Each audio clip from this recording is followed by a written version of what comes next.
Hey Shelly, For you. good. How's it going? Everything is good. Oh, um, are you presenting from your computer? I don't know if you want to see if you can get that loaded up, or are we? Just remind me, is Allison coming also? Allison. She should present because she's going to do two different tabs, a video and the deck. Okay, cool. But let me double check that I can get it up there. I'll keep an eye out for her in the attendee. Yeah, she should be here shortly. She just got off a demo. Okay.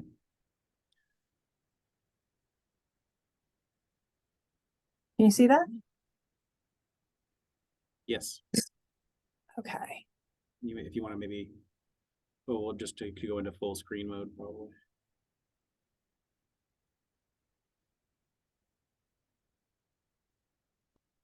All right. And let me stop for a moment. Let me make sure Allison will be there. I'll just ping her very quickly.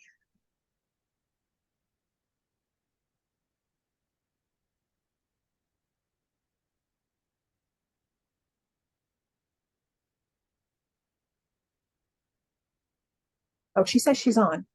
Okay, let me just check and I can.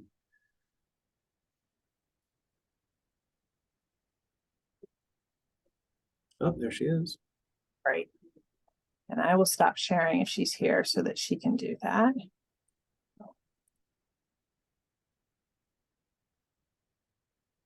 Okay. Allison, you should get a panelist invitation.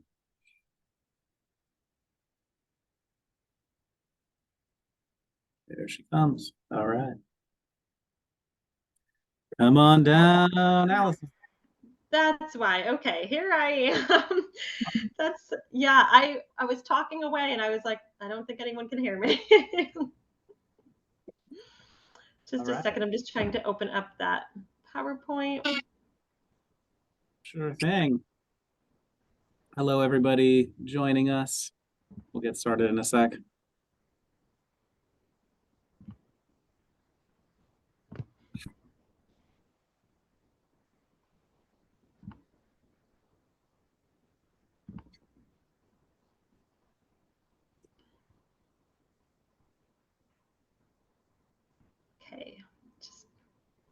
Okay, I might just share my entire screen and then, because for some reason the PowerPoint is not coming up on here.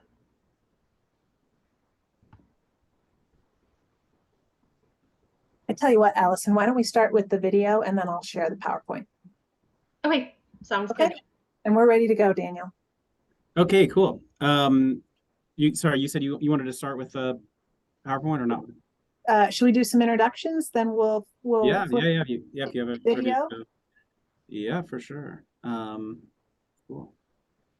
Usually I just give people the 2-minute grace period before we start, but I see some people joining now. Let's do that. We're good with that too. Cool. I know, I think we were just running from a meeting too, so scrambling to get on.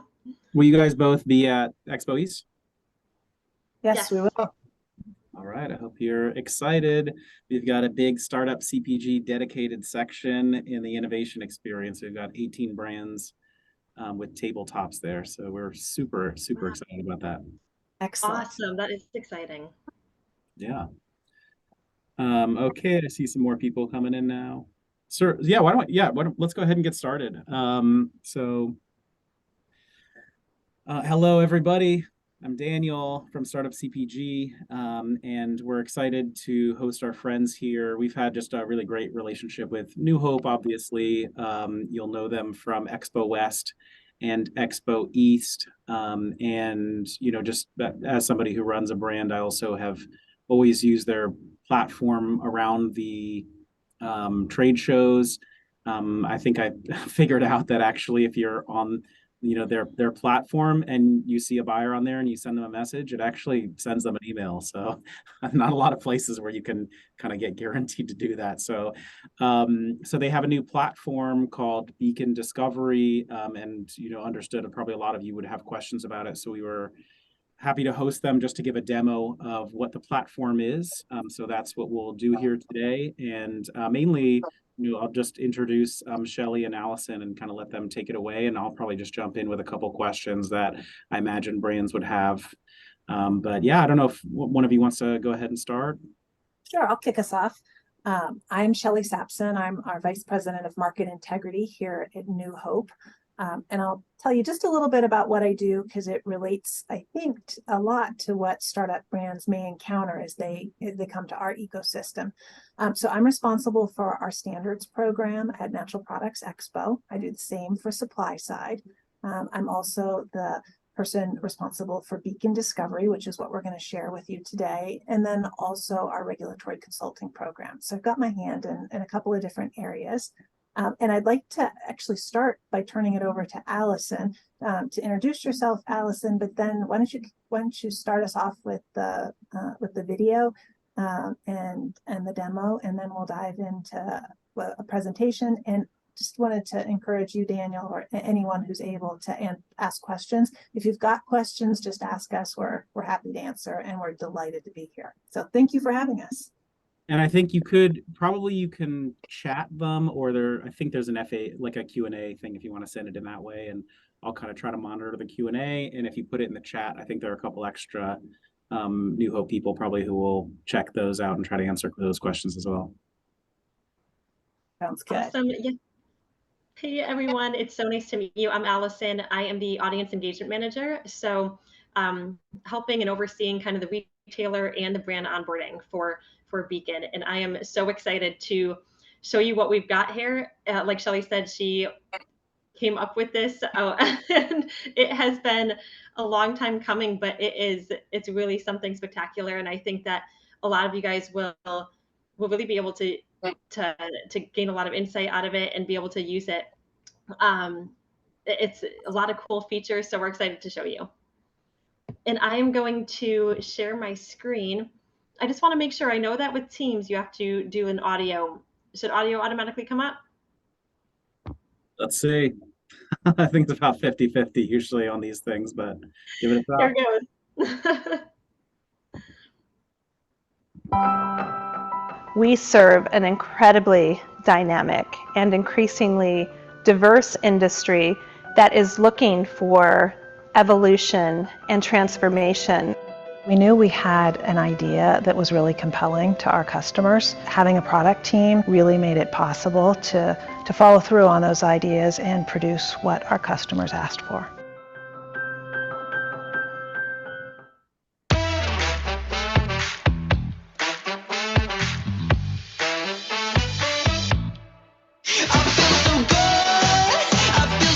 One of the initial challenges we started hearing in the market is this need for really specific product discovery. We have companies that are looking to support products that have clean ingredients, that have certifications behind them. So many businesses come here looking for products that when you get onto the show floor, it's difficult to find exactly what you want. Beacon was really created to help retailers, investors, others zero in on those products that really align with what they're looking to make successful in the world.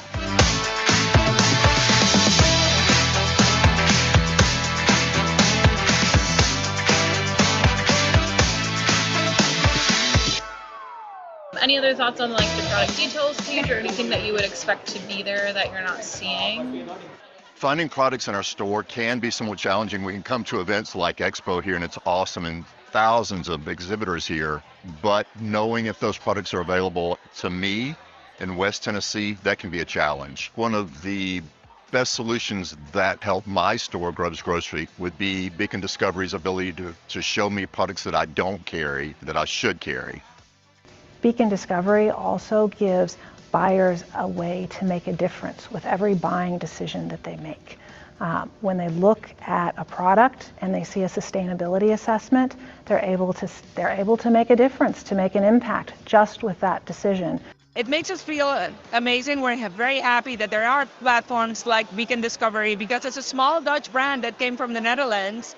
It's great for us to be on this platform so retailers can find us. It is so important for Informa and New Hope Network to innovate, but it also is this innovation that will make our events more valuable and effective for our exhibitors, for our attendees.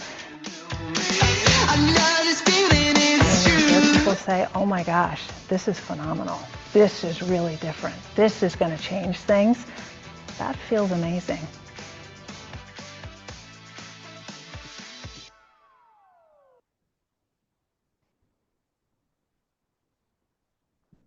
Okay, so that was just a brief overview. If you have any questions from the video, please feel free to ask now, and then maybe we could even jump into the demo.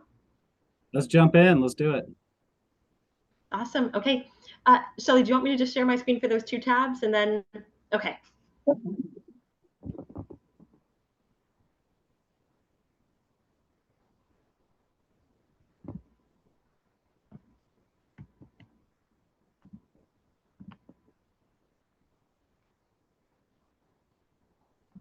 Okay, I'm just gonna try to do the whole screen because I think that's the only way it's working for me right now. Can you guys see this?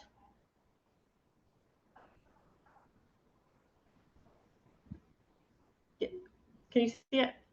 Okay, great. So when, so for instance, when a retailer goes on and creates an account, they are able to, the first thing that they're brought to is the ingredient personalization page. Now, this will link a retailer to the brands that they want to see that are alike in the type of ingredients that they want to see on their shelves. So we have it broken down into 3 different tiers. We have the 15 brand ingredients in the first tier, the retailer standards at 138, and then the retailer standards plus at 282. Now, a way to look at this, you could go down here and show detailed template comparison to see which ingredients we have listed as banned. So for instance, when they go on and whatever tier that they choose, we'll make sure that the brand does not have any of those ingredients in it. So it's the best match possible for both retailers and brands as well. So, you know, neither one is wasting their time really with products that they might not be able to use on their shelves. So you can break it down into either the table view for each one of the tiers. And this is an easy way to read it, just alphabetical order, and it will show you all the list of ingredients that are banned in that category. And then, or you could do it in list view. And this is kind of nice. It's color coded. You could do it. You'll show each of the categories and which brands are, or which products are banned in that category. And then you'll see as you go through each one of the tiers, color coded to see which one is added from each of those.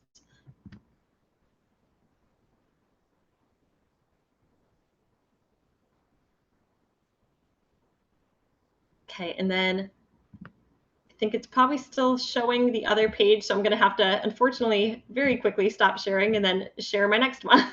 This is, and you're kind of showing us the retailer view, like how retailers see your products if you're a brand. Yeah, so that's kind of a retailer view. However, we just to kind of show that a brand will not have a retailer reaching out to them if it's not something that they can't carry in the store. So it's not kind of a waste for the brand too to have that outreach of having a brand that won't end up buying from them. So for brands, just being able to have that matchmaking where it's the best possible brand and retailer that are linked up. And then this is the product discovery page. So you'll have, once you create that, whatever ingredient standards that you choose, you'll brought onto the product discovery page. And now you have the category of up here, and you have the subcategories just underneath. So for instance, like dairy broken down to butter, cheese, eggs, kefir, milk, dry goods broken down from baking to canned goods to honeys and syrups and extracts. And then just, I'm sorry, go ahead. Does anyone have a question? Okay, so, and then on the left-hand side of the screen, you have all of your filters. So we have over 100 different filters to choose from. So anything from categories where you have bakery goods that are broken down to like another 24 categories, beverages broken down to another 13, anything from adult beverages to juices. And then you have distributors. You could choose from KeHE, UNFI, other like a local distributor and not yet in distribution. So down to the region level, which has been really helpful for retailers. We do not have the DCs on here just yet, but being able to actually see where they are in location to where the retail location is. So if a retailer is looking for, KeHE, and they're looking in the East Coast, then it will break down those products that are just going to be in that distribution center. And then we also have top attributes, anything from minority owned, certified woman owned, RSPO, certified regenerative. And then we also have certifications, anything from certified non-GMO, upcycled, again, regenerative, RSPO. That was a big takeaway that we had at Expo West. Certified B Corp, biodynamic, and then allergens, anything from lactose-free, no dairy, no sesame seed, to ingredients, over 23 listed here, anything from carrageenan-free to clean label to contains probiotics or prebiotics. Just a question for you from a brand perspective, which is, like, I mean, at least for us, we can't pay for all the certifications out there, even if, like, okay, my product's non-GMO, but we don't pay for the certification, but it's organic. So do you think you'll always just have that be only stuff that's certified, or is there room also or do you plan to have, like, it could be vegan without being certified, by the actual vegan project where you have to pay for the certification? Do you think you'll always have it this way, or do you think, I don't know if you guys thought about that? I can jump in. Yeah, go ahead. I was just going to say, yes, you can do that. One of the things that we want to be able to do is have brands be able to highlight the things that they're doing, even if they don't have a certification. And the other thing we want to make sure is that we're transparent about what that is. Excuse me. So there will be information on the site that explains that sometimes there'll be a certification. And then Allison will show you the little question marks that show you a little bit more about those certifications and how to find more information about them. But also that sometimes something isn't certified. And it's what's done is that it's been scraped from the product label. And that's why it's showing as a particular claim on the product label. So that kind of information shows up, and we distinguish between certifications and those kinds of claims that you get to see them. Got it. Okay. And also it's kind of nice too, because yes, you can do it by the certification. So for instance, like what we were talking about, the certified gluten-free or certified vegan. And this is what she was mentioning with the question marks, like just being able to learn a little bit more about that certified non-GMO or certified organic and what that means. But also, if you're looking at your diet, those are not coming up as certified. So you can also choose hair vegan, or you can choose hair like gluten-free, and it won't come up as certified. Right. So if you don't search for the certification, then you could even just easily do it this way, and then those products will come up. Got it. Cool. And this is probably one of my favorite categories. I think we have over 24 listed here, anything from keto, paleo, diabetic friendly, gluten-free, vegan, etc. And each one of these, again, just like the ingredients, just being able to learn more about what that diet means for each one of those.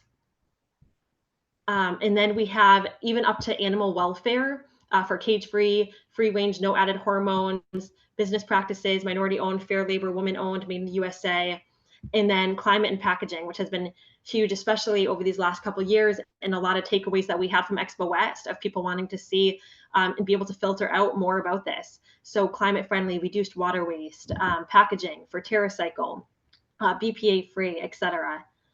So you're able to really, I mean, there's a ton of different filters to really just hone into exactly what you're looking for. And then over on this side where the sort by is, you can sort by a How Good estimate. And for those of you not familiar with How Good, they are one of our partners on here, and they do some incredible work. They pull from over 33,000 ingredients, over 600 different databases, and they search through over, I think it's about 252 different attributes and certifications as well. And they base an impact score on those metrics. So I'll show you a little bit more about those metrics in just a minute, but I just wanted to show you how it will come up on the website and kind of how your brand will be shown on here as well. So that impact score, they'll go from best, and then the great will just be after that. And then good will be shown at the end. So there's the best, great, good. And let me just open up one of the products here as well.